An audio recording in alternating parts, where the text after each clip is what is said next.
So, as many of you know, my original video got hit with a fraudulent copyright claim from Warner Brothers about 2 weeks ago, and I'm waiting for the YouTube system to work for me. The video has been counterclaimed and pushed to Warner Brothers, but they now have another 2 weeks before they can counter. And this Matrix spoiler is one of the biggest scoops I've ever had in the history of my channel. In fact, maybe in the history of my career.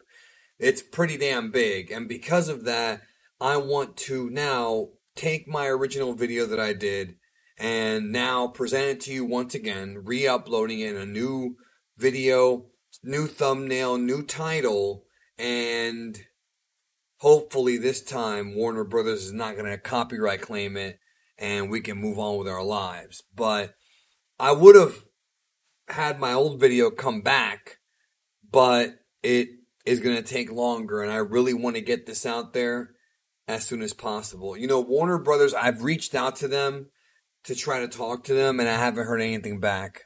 So, okay. Here is The Matrix 4 complete legitimate spoilers for the film. So on this channel, I did a plot reveal for Godzilla vs. Kong at one point, and it was pretty accurate. Then I did another spoiler for Snake Eyes before the trailer even came out, and that was accurate and talked about scenes that were in the trailer before the trailer even came out. So the trailer verified that the spoilers were correct. Now we have a big one. I have gotten my hands on the plot leak of the full plot of The Matrix Resurrections, which is The Matrix 4. If you do not want to be spoiled, you need to click off the video now, because this source has given me spoilers for those other two movies I mentioned, right? And those have been very accurate. So I believe without hesitation that this is the actual plot leak for The Matrix Resurrections that is coming out in December. And nobody else has this. I looked on the internet. It's not on Reddit. It's not on 4chan. It's not on YouTube. This is an exclusive right here on World of Geekdom. If you are new, subscribe. This is an exclusive right here. 6 months before the movie comes out. Ready? If you do not want to be spoiled, we're going to go into this film. Now again, this may not be the final cut. They may add scenes, remove scenes. You know how it is. We have some details here and some stuff that I don't have details on, but this will be the general plot of the film with all the main characters and everything. And we're going to go through it. Okay, I'm going to tell you exactly. I wrote notes down of what I was told. I'm going to tell you all what I wrote down. And are you ready? No, last chance. Here we go. The Matrix Resurrections. First of all, I was told the movie is non-linear. It jumps around. The movie's about 95% done. There's still some more visual effects that have to get done on it. Soundtrack has been done according to what I was told, even though that may be changed. It could be temp tracks. We'll see. So The Matrix has been updated. They literally make jokes in the movie about how WB likes to do reboots. In the movie, there's tons of meta jokes about doing reboots. I think the movie should have been called The Matrix Rebooted because it feels like a soft reboot. And the movie's very self-aware of what it is, okay? We have some backstory to talk about and what's been going on. The movie does take place after The Matrix Revolutions. It's after that. Not a prequel or anything else. Here we go. So the movie opens with agents chasing down a character named Bugs. Now again, this movie mirrors the first Matrix, how that movie starts with Trinity. Bugs is played by Jessica Henwick. Morpheus is an agent now. But I'm going to get into what I mean by that. Now, this is not Lawrence Fishburne. Morpheus is played by Yahya Abdul-Mateen II, which is the same guy who played Black Manta in Aquaman. So he corners her on a roof, and she knows who he is, and she basically triggers his mind and unlocks his mind, remembering that he's Morpheus. So here's kind of what happens. Let's explain. This Morpheus is not the original Morpheus. This is a bootleg copy, a bootleg / copy of the original Morpheus that forgot who he was and became an agent. Neo is the one who updated the Matrix at some point and made him and created this copy. I'm going to get into how later on, right? So the original Morpheus played by Lawrence Fishburne is dead. He died of old age because the Matrix Resurrections takes place 60 years after the end of Revolutions, right? So the Morpheus from that era is dead. He's an old man. He died of old age in the real world. This is a copy that was imprinted into the Matrix, the new Matrix, by Neo. We're going to get to Neo here in a minute. So Christina Ricci plays Neo's boss. She does not have a lot of scenes in this movie. So if you're a Christina Ricci fan, not a lot of scenes. Neil Patrick Harris, one of my favorite actors, is Neo's therapist, who is a villain, revealed later in the film as being the analyst. That is the main villain of this film. So basically what's going on is that Neo is alive in the Matrix. He's a video game developer in the Matrix. Now I'm going to explain in this video what happened to him, why he's there. So here's the backstory. 60 years after Matrix Revolutions happened, during that time there was a purge that happened in the Matrix. The analyst appeared during that time, who's a rogue program who wants control of the Matrix, and he tries to take over by recruiting people to join him. So he is Neo's therapist, and early in the film, you don't really know he's a villain because the analyst is manipulating Neo's mind. And because of all this that happened, this Matrix update that happened, this updated Matrix, some of the characters from the past remained. Some were copies created by Neo, so it's like a reboot. Again, it is a reboot of the Matrix, literally like in the meta sense, in the movie. So here's what's going on. So Neo thinks that everything around him is not real. He thinks he's dead and somehow stuck in the afterlife. It's not stated like that, but it's implied. He has PTSD from the last 3 movies, so Neo is trying to live his life, but he's having flashbacks of the stuff that happened in the last 3 movies. The Oracle, Smith, all that stuff. There's even a cat in the movie called Deja Vu, and as this is going on, the analyst is telling Neo, those are just dreams, none of this ever really happened, because Neo forgot who he was, but not entirely. It's like he doesn't know who he is, but he still has some memories of the past, of what happened in the previous 3 Matrix movies. So there's a scene in the movie where Neo recognizes a woman at a coffee shop who looks like Trinity. And it is played by Carrie-Anne Moss. But this woman is not Trinity because she's married and has a kid. So Neo sees her and he's like, is that Trinity? Or is he losing his mind? And of course, the analyst is there, the therapist, to tell Neo, no, that's not her. It'll all make sense in a minute, okay? This all does make sense. So he's trying to basically prevent Neo from knowing who he really is, who he was, right? And Trinity's the key. So, Morpheus and the girl from the start, Bugs, try to find Neo. But Morpheus does not have a human body, but he wants to help out. Eventually he realizes who he is and whatnot, and he joins Bugs. So this mirrors the first Matrix. And basically what happens is we find out that there is a new Agent Smith. Right? And this Agent Smith is played by the dude from Frozen, Jonathan Groff. So the analyst is the main villain, but Agent Smith's in this movie. And basically what happens is that the Agent Smith actually, when the Matrix was updated, right? Agent Smith was kind of like I said, like copied. So it's a copy of the original Agent Smith with a different like shell. Like he was basically, what was the word that was used? He was remapped is the word that was used, right? Remapped. So the Merovingian was not in the Matrix when it got rebooted. He left. Obviously, I guess he did it through the train station from Revolutions, but the train man's not in this movie at all. So New Smith brought the Merovingian back into the Matrix. There's no mention of the train man or Persephone. And we're going to talk about that in a minute, but Smith wanted Merovingian to help control Neo, but they never got the chance because Neo gets rescued. So Morpheus and the girl Bugs find Neo, and they tell him there is hope, that Trinity is alive, but Neo doesn't believe it, because he saw Trinity die, and she died in Revolutions. But eventually Neo does go with them. So there's a fight at some point in the film early on with agents on a bullet train. This is probably when they fight Agent Johnson.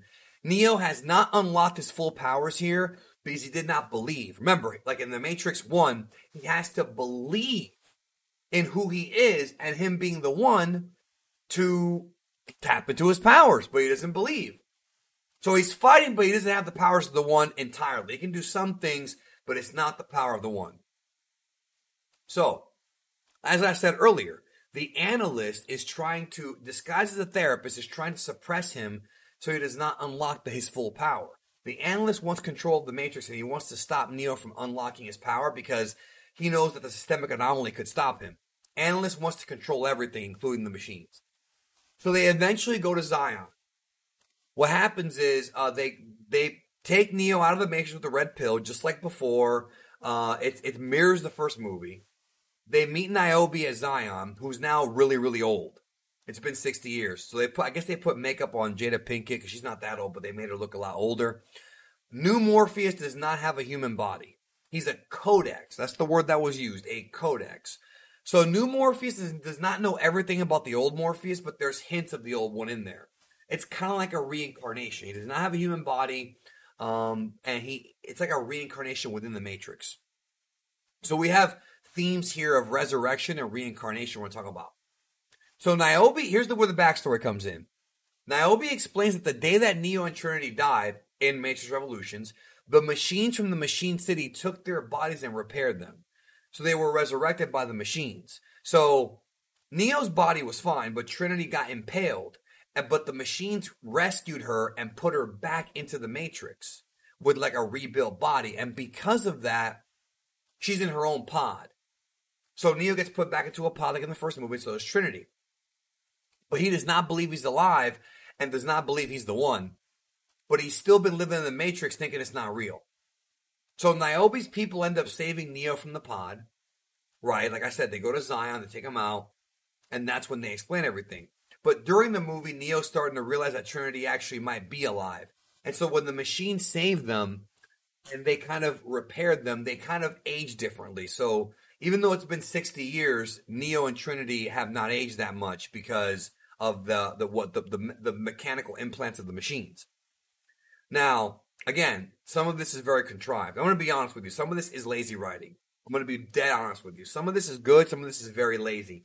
And the movie does have... There's a scene later on in this movie that seems very woke. We'll get to it here. And you know the Wachowskis are trans, so... You know, it shouldn't surprise you, but I know there's going to be some criticisms of this by some people on YouTube. I don't know if it actually, I haven't seen the movie yet, but some people are probably going to say it is. So just be prepared that could be a debate people are going to have. I remember hearing, even before I talked to my guy today, that this is a very divisive movie for that reason. So, but we have good stuff coming up too. So, the analyst knows if Neo wakes up Trinity, he'll have his full power. Just like in the first Matrix. Because remember, she's the one that brought him back from the dead. She's the one that told him he loved her. Neo taps into his full power when he's with Trinity. In Matrix Reloaded, he was dashing through the city trying to save her. Like, Trinity inspires Neo to tap into his full power of being the one. Love, like the architect says. So the analyst knows that if Neo reunites with Trinity, his plot is going to get screwed. So, about Smith. Smith still has agent powers, but was never truly deleted. He was just updated and remapped. And he still wants to be free. He does not have the virus powers from Matrix Reloaded and Revolution, so he can't just copy himself like what he used to do. He says they don't tell you exactly what happened to Smith in the last 60 years, what he was doing. This is what my friend told me. Lazy writing. Smith was reskinned by Neo at some point. This is how the 7th version. This is now the 7th version of the Matrix, the one that was rebooted. So the plot of the movie starts after they find out that Trinity and Neo were survived. And basically the plot is they have to go to the machine city, or to the machine, the crops, basically. Not the city, the crops, to wake Trinity up. Lots of plot convenience here, by the way. In the real world, they board a ship. But what happens is that they have to go back and forth between the Matrix and the real world. So they're basically trying to go back and forth. And Morpheus being AI, he can use his AI to interact with machines. So they bring this machine to wake people up, to wake Trinity up. And they eventually wake Trinity up in the real world. Now, at some point during the movie, it wasn't specified to me exactly when, but they run into Smith at a place that resembles an abandoned factory in the Matrix. And they jump back and forth between the Matrix and the real world. And this is where the Merovingian appears. Because what happens is there's a scene where Bugs and Morpheus fight Smith's henchmen, who are apparently not agents. And then Neo and Smith happens, and Smith kicks Neo's ass. Neo is not the one at this point. he doesn't remember being the one. Smith, we don't see Smith again except for one appearance near the end.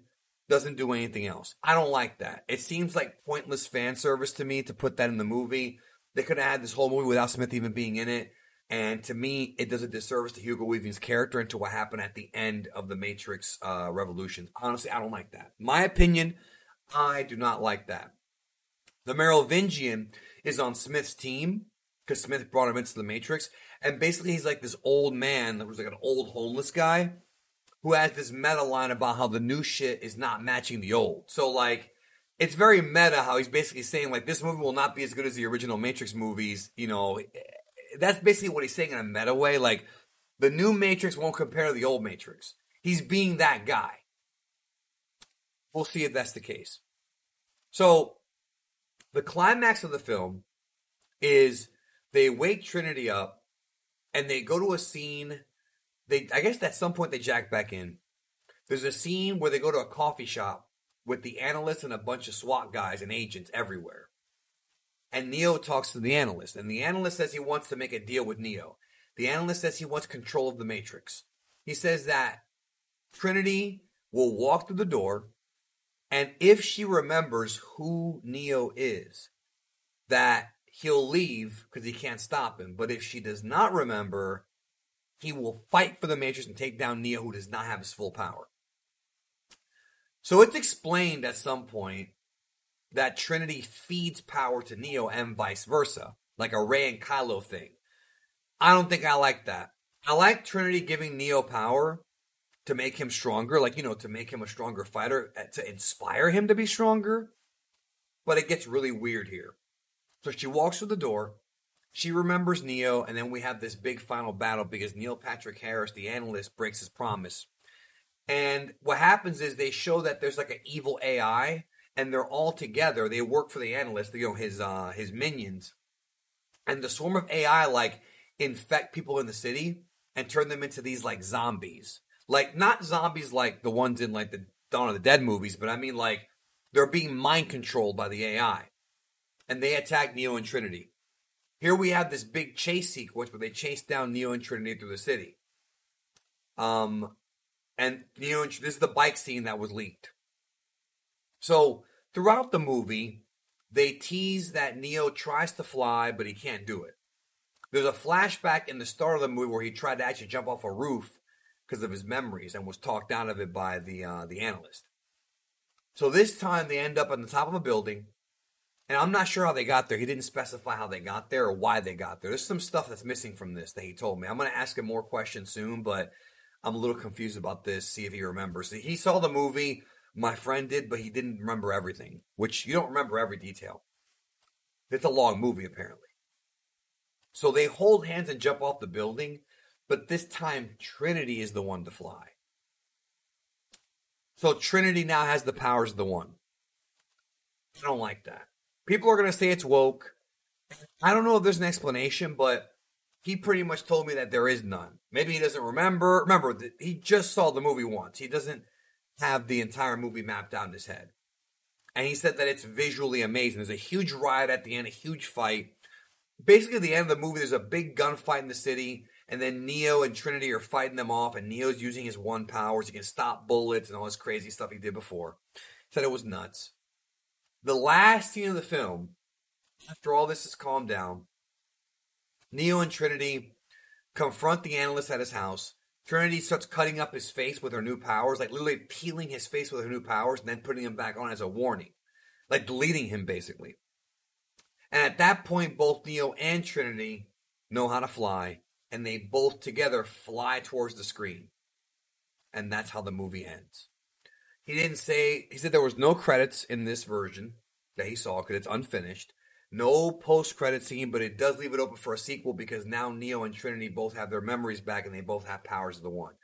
It's not explained how Trinity got Neo's powers. I don't know if he gave it to her, or if somehow there was if the machines gave it to her when they resurrected her, which would make sense. It's not explained from my guy. Maybe he forgot, but I know some people are going to say this is woke, that Trinity now has the powers.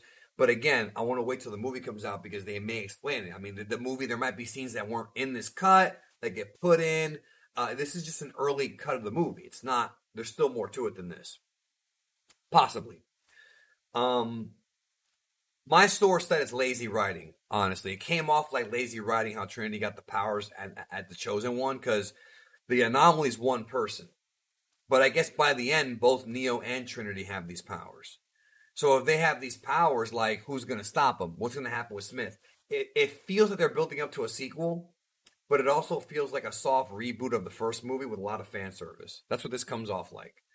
And that's pretty much what every single franchise has done. Star Wars, even Dragon Ball, everything that's been coming out lately that's from the old stuff.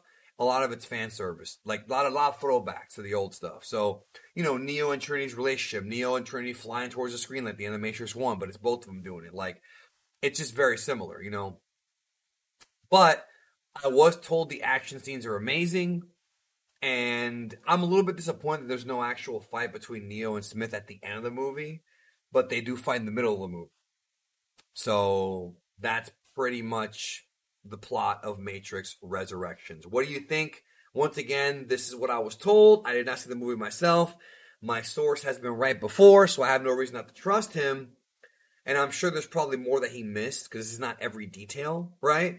And we'll find out, I'm sure, as time goes by, all the stuff that he did miss and what happens, and if there's any scenes that were cut. But that's pretty much the plot of the movie. There's some things I love, some things I do not love whatsoever. What do you think? Let me know in the comments. Thank you for watching.